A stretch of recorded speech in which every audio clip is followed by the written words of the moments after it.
Okay, I want to be clear. This is now, you're outside of Carlsbad. You have walked from Kraslitz. Yeah, from Kraslitz. Day and night. It was a long walk. Walks, and as I tell you, from the bushes, we took the leaves and we ate it, bitter and everything. And then you got outside of Carlsbad. And they started to bombard there, and they didn't let us. They told us to lay down on the, this, and we shouldn't walk. How many people were on this march? There was a lot of people, but probably about 1,000, but every time was less and less because we left so many dead in our wake. Right. So many dead. I cannot even tell you. Every time when we looked, and we left, and which ones already were still alive, and they were looking in it. So still you, Sela and Faye. Faye, yeah. We were all the three of us, yeah. And a friend of ours from our hometown. So we took her with us all the time. And, I get so hard. When I am hard, I cannot cry. I'm so inside. Yeah. I cannot give it out. Yeah. My husband could cry faster than I do. And we were there in Carlsbad. And after this, we walked again. When it was quiet down, we didn't walk through the city. We walked already further outskirts around there. And it was still we walked the last day of war, the 5th of May. And all of a sudden we came, it was Czechoslovakia, it was Sudeten, and all of a sudden the SS, they said for us, you stay on the street, don't go no place, we have to run away. And they said, you are now, it's your time, and we have to run away. And they had clothes with them. They took the clothes, to change, in civilian clothes. And they left us on the street. And all of a sudden, we saw Russian soldiers coming. And they stopped. And we told them we are from the concentration camps, what the Germans did with us, and so on. So they took us there in a town. And they took us into people. And they took us into a German house.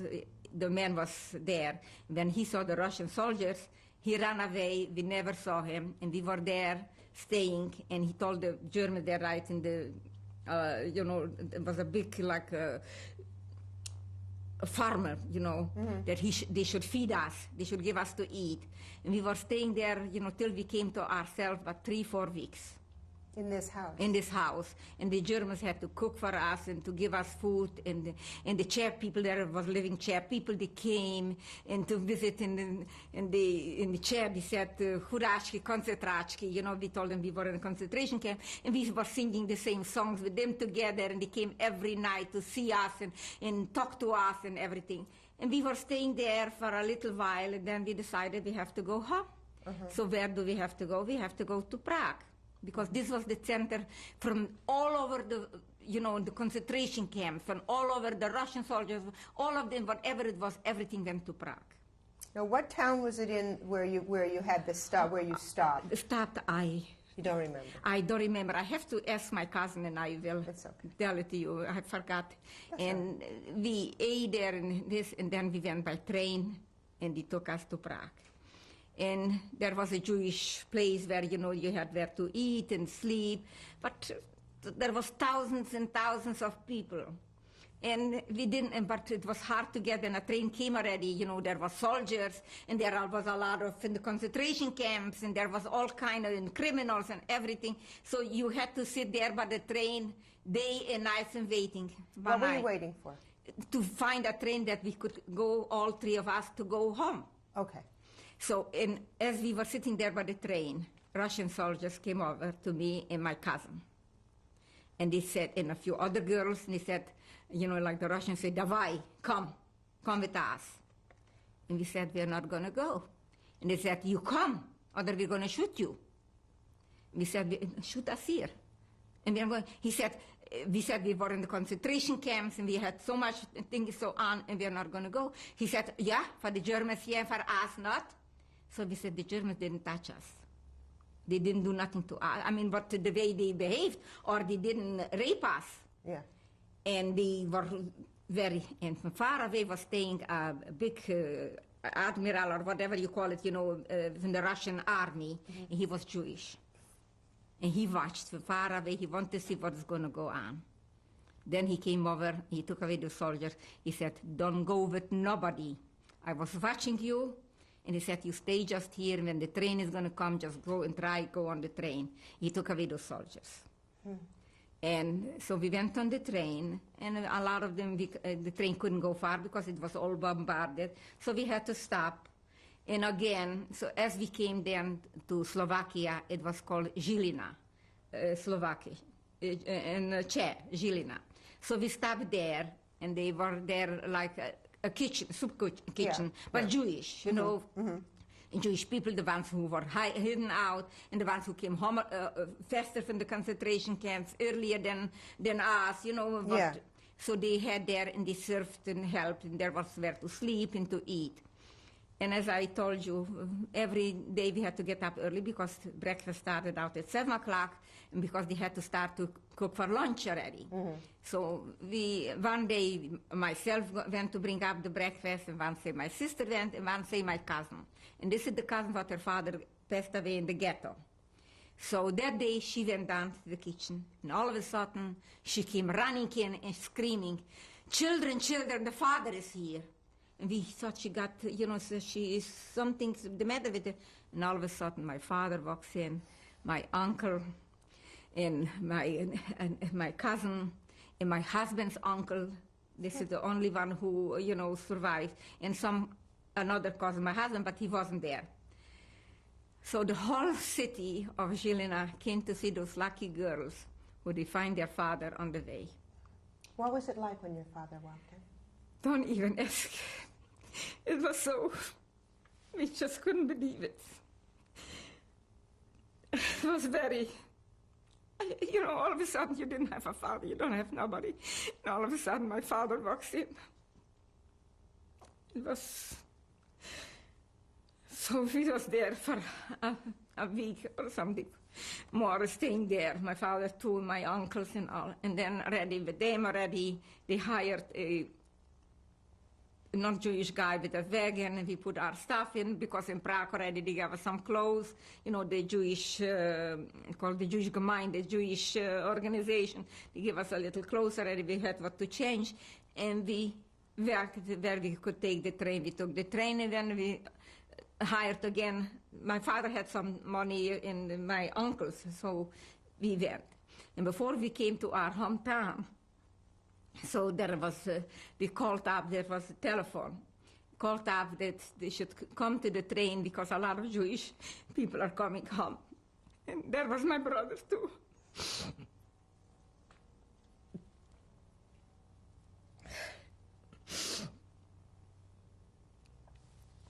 And we couldn't go to our house because the Russian, the one who lived there, they threw down and they built a new house. But my uncle, because their children were hidden, and their guy hid them, so he lived there. And my uncle's children, they came home and they went to Romania. So when we came, so we went there. My brother told us we should go there to my uncle's house, and we were staying there in my uncle's house. And my father and that Russian guy moved out. He was very nice, and he brought us food and so on. And in the Russians, all those people brought food, and they knew my father all the years. My father did business and all kind of things. And so we were there. And one night, I'll never forget it, my father, all of a sudden, he had kidney stones. And there was only one doctor in the town. So me and my sister went away with her, she found her fiancé. He was home also. And my sister wasn't home, or she was home that time, and me and my brother went. This was far to go, and at night you were not supposed to go out. So, and here we had to go for a doctor. So we went with side streets, or, you know, you're afraid, until we came to the doctor. We were knocking there on this until they let us in. We told them, so he came. And he said, we have to, my sister wasn't home. We have to go to Berexas. What I told you, one guy wanted to take me to his parents. It wasn't, to Berexas. There is a big hospital because he has problem with the kidneys. They have to operate at him.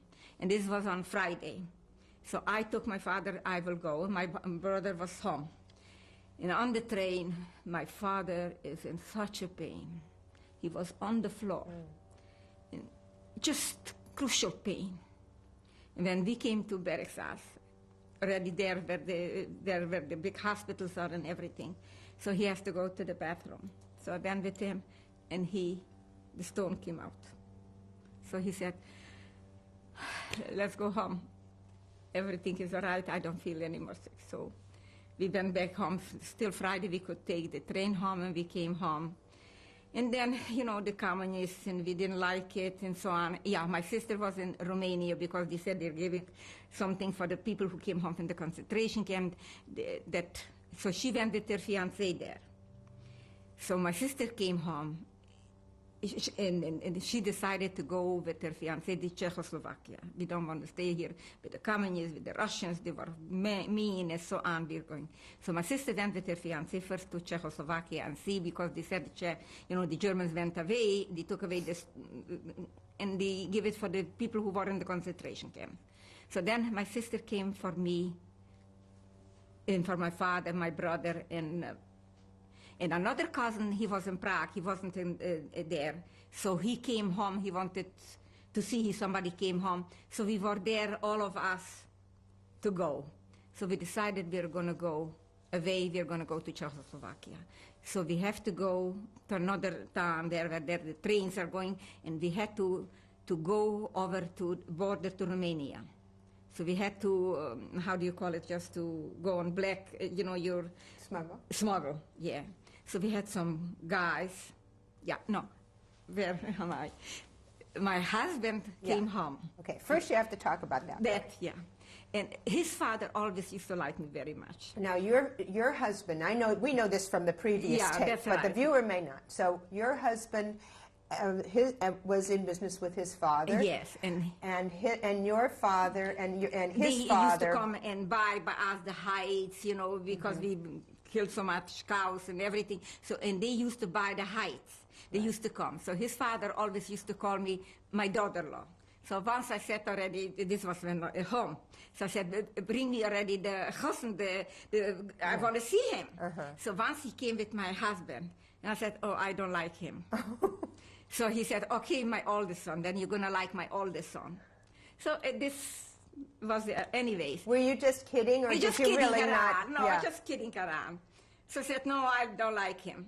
So anyways, my husband remembered that his father was always talking, because they were very close. They lived in a different place, and we lived in a different place, but they were very close with my father. If the big rabbi, I told you, Vishnitz, he used to come to our hometown. His father used to be by us, because, this is a sect where we go to the rabbis. Even still, my husband, we still go, to Israel, that Rabbi Manzi in New York. We go and we support the yeshivas and everything. It's in Bnei Brak.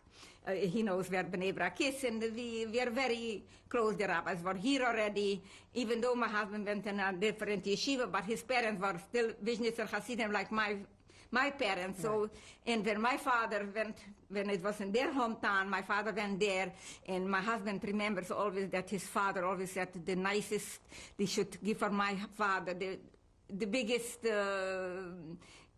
because when they came every Friday, my mother used to prepare lunch for them, food and everything they were eating. And so they wanted to do for my father the nicest thing, whatever. So my husband remembered that his father always used to say. So I was home, and my husband came, and he saw my father. So he asked my father if one of the girls came home. So my father said, yes, the girls are home. And so on. So he said, I remember my father used to say, because my sister had a fiancé, my father used to say he wants, to... So my father said, okay, this is my youngest daughter. And that's how we became, and we got engaged there. Well, wait, before you get to that part about you got engaged, did you like him? I mean, did you... Yes, I mean, I was young. And how old were you then? 21. Yeah, but still, your young years went away with concentration camps, with the Germans, with the Hungarians, with everything. You went through so much. You didn't know what you want, what you don't want. Right. So anyways, I remember my father said, okay, Saturday night we're going to make the engagement party. And my husband said, okay, he's going to go for his uncle and where my husband is, and they're going to come in, you know, for the engagement party. And that Friday, what can you serve? You didn't have too much what to serve. A Russian guy came in, he catched a big salmon. But big, what can I tell you? A very, very big salmon. And he came Friday to my father. He said, my father's name was in Jewish Herschel. I catched a big, and I decided I'd bring it for you. So we had already, you know, my sister was home already and prepared a big meal, so we were going to have what for the engagement party. And fish brings, in Jewish they say, fish brings luck. So anyways, we decided we didn't want to stay in there. We are going, my husband didn't want to go. He didn't want to go to Czechoslovakia because he said he found already a lot of things and he could do business with those Russians and so on. Then I said, I'm very sorry, I'm going to go where my family goes. If he wants not to go, then it's out. This because I want to go with my father, my sister, my brother to go. So then he decided to come too. So we went and we had to go to Romania. And we were there for a day too. And I had a friend there, but she got married and she lived there. It's called Maramureș-Sighet. It was a big city. And from there, we took and we went to Sakmer. This was a big city already, a bigger city. We went there. From there, we could smuggle over to Czechoslovakia. So we were there. We slept on hay. Don't even ask. And it was terrible. And we came over the border. And we had money already because my sister came for us. She had money because her husband already had a grocery store and he made money. So she came with money. But soon we came over the border in Czechoslovakia. We changed the money. The money wasn't worth it nothing. And how could we go? And my sister, as I told you, we were in Kraslice, there where we were in the concentration camp. There where they settled down. In that same city? In the same city, Kraslice. And we don't have money how to go. So we went from one, you know, in the train. We were running from one place to the other. Every time the conductor came, we went in a different, you know, he shouldn't catch us until we came to Prague. Don't even ask. Till we came to Prague. We are in Prague, and we don't have money, we don't have nothing. My brother-in-law had money there in Kraslice, but all of a sudden my husband finds by the train a friend of his from home. He said, listen, I'm here with my fiancé and my sister-in-law, you know, and so on, my father-in-law, and all of them, and we don't have money because she had money when she came for us. But now the money is changed. We don't have money. We want to go to Kraslice. We don't have money. So he said, who has now money? He said, I don't know. Believe me, as soon as I have the money, I'll send it to you. So he lended us money for train tickets. And we went there, and soon we came in. My brother-in-law had money, and we sent for my husband's friend. And we were there because the Czech took away from the Germans, you know, they ran away. So they give us, so my sister had a store, a grocery store. It was a big grocery store, and a lot of German customers, but what can you do? And we got also near, it was Karlbach, near, close by. And as I forgot to tell you, we were working there on the street. Remember I told you we were also making barricades. When we were there in Kraslice, in the concentration camp, we were making barricades. And the Germans used to watch in the windows, and she saw, and some girls went for twice for the food. So they told for the SS women what they saw. And they were hit, and they were punished, and so on. And when I went to my sister's house, to Karlsbach, I had to go through there, always, you know, to go through there. Every time I looked at it and I said, my gosh, how much work we put in there. We worked there so hard and I didn't take the chair to go. My husband said, don't do it because they're customers, and don't do it. I wanted to go to the chair people and, you know, to tell what they did to us. But my husband didn't let because we were after the war and we needed the money and so on. So we lived in Czechoslovakia, and then we find out we had an uncle in the United States. So we got a letter from somebody. We had the address. We wrote him. He lived that time in Utah, the uncle. And he was very rich that time. He had autos, like to sell autos, cars and so on. So he sent us packages. And for the chair, you could buy a lot of things. You had coffee, nylon stockings, tea. This was a big deal after the war. So we did a lot, give for the chair, for the police and so on. And it was okay. And we had the store there. And it wasn't easy also not, because you smuggled, the Germans came over the border from Germany, and they came to buy, by the chair people, in the chair side to buy a lot. And my husband was a big businessman, and they used to bring herring. They like herring, the Germans, with potatoes. So my husband used to go to Slovakia by train. He used to leave in the morning, 4 o'clock, and the next day, in a whole night, he was traveling and bringing, and used to buy. And that first time I knew what peanut butter is, because we never knew about peanut butter, because it came from America, And so we thought it's butter. Then after this, we find out, but they liked it. And then we lived there, and we had a very good life there. And you had a child there? Pardon me? Yeah, my daughter was born in Czechoslovakia. And then you went on to Israel? And then we went to Israel. We had papers to go to the United States. But why did you go to Israel? Because my husband decided he didn't want to leave that time, because he still made a lot of money. He didn't want to leave that time. And then after this, we couldn't go, so we went to Israel. Israel was proclaimed as a state, so we went to Israel. And then you had a son there? There I had my oldest son, Michael, and he was born there. And we lived there in Israel, but I couldn't take the heat.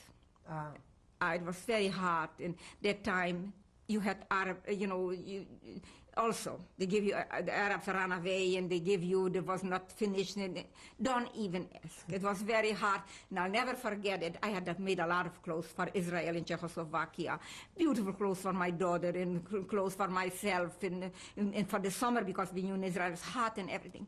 And I never knew how to wash even a sock, because in home, we had a woman who came in and washed the clothes. And in Czechoslovakia, I had...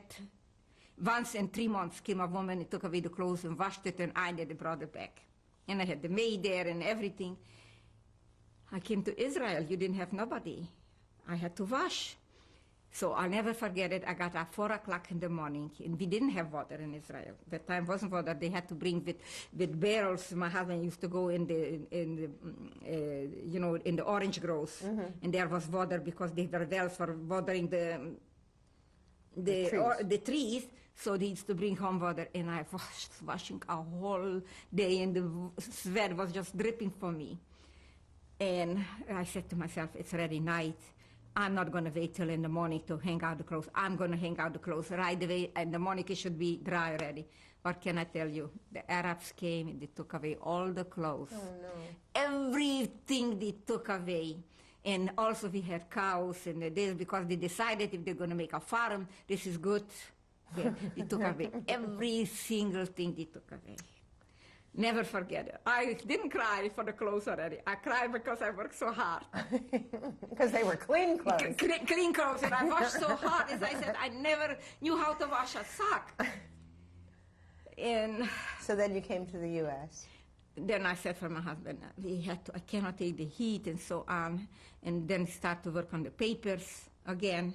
And because they left from Israel, go to the United States, and we left. And we came here, and then we came to Los Angeles. My uncle already lived this time in Los Angeles, and my husband had a cousin already too. And we lived on the cousin lived on Sierra Bonita.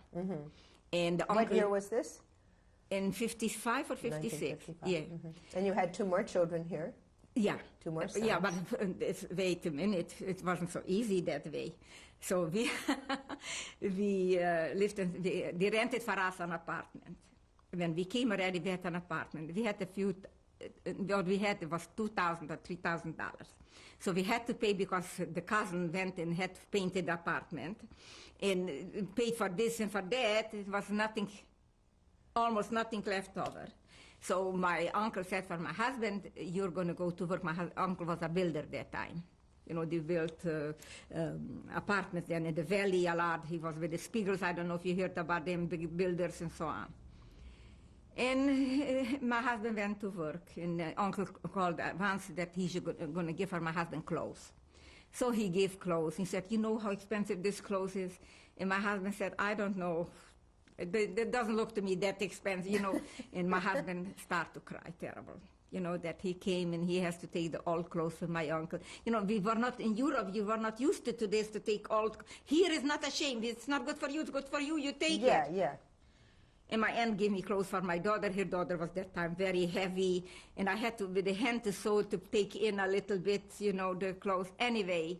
And my husband went to work, and there was not too much. It was mostly raining. He worked for construction, and when he wanted a drink, the color guys threw away the bottles, you know. Mm-hmm. So he picked together the bottles because it was a deposit.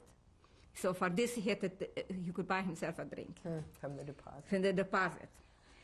And he worked very, very hard, and then it stopped, so I should go to work. So I'm going to go to work for people, you know, sewing. And I wasn't used to work on those electric machines. I know, you know, with the pedal.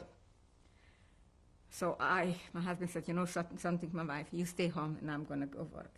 I took children in to babysit, neighbors, you know, their mothers went to work, and they give me a few dollars, and I used to give them breakfast and a little piece of cake I used to bake. I was a big, you know, and if I had a chicken, I made 3 meals out of it. A soup and a potato, 3 meals. And then my husband went to work for the uncle. Then they stopped here and at Pomona. He had to go to work to Pomona. So he went Sunday, he came home Friday. And what did he live on? On dry food, salami. And he didn't want to eat this because he knew how much money he's going to make he needs for the family. So it was very, very hard. And one person who was with the uncle partnership, you know, in this, and they split up because they had a fight and they split up. Yeah, I remember one time my husband said, for the uncle, you know something, I would like to ask for a raise. I'm working so hard, a little raise. So my uncle said, why do you want to ask for a raise? He's not going to give you. So my husband said, you know something, uncle, I'm going to ask. His name was Kestenbaum. But here he changed it to Kesten. So a lot of people thought we are family because my husband was Kesten. So he said, Mr. Kesten, can I get a little raise? You know? So he gave him $5 more a week. So my uncle asked my husband, did you get a raise? He said, with $5 more. So he said, my uncle said, no, see, for $5 you wanted to make yourself dirty to ask for $5. So he said, uncle, $5 buy me bread for a whole week. You know, anyways, after this, they split up the uncle with their Kesten. And then that Kesten took my husband to work. And my husband was very good. He's very good in Czechoslovakia. When they needed something, you know, all the Jews came to my husband. Till the girl takes out the calculator, he already will tell them what it is. He's very good. Very, very, he has like a computer in his head. So, he took him, and he worked he liked him, and he gave him more every time. He gave him more and more. Then my husband's partner, Jonah Goldrich, my husband mentioned it. No, he didn't. We didn't get to that part. Yeah, Goldrich and Kest. That's what the company is, you know. He was in cleaning business, and he built new houses. He was cleaning. He had one truck or something, or 2 trucks, I don't know. And he was in cleaning and construction. After, you know, cleaning always up after they built it, they took away and so. And then after completion, you know, when people could move in. So my husband told him, how about to take me for partnership? So he said, fine, I take you. And he was already bigger of a builder, so he wanted money. So my husband said, lend me the money, and I give you back.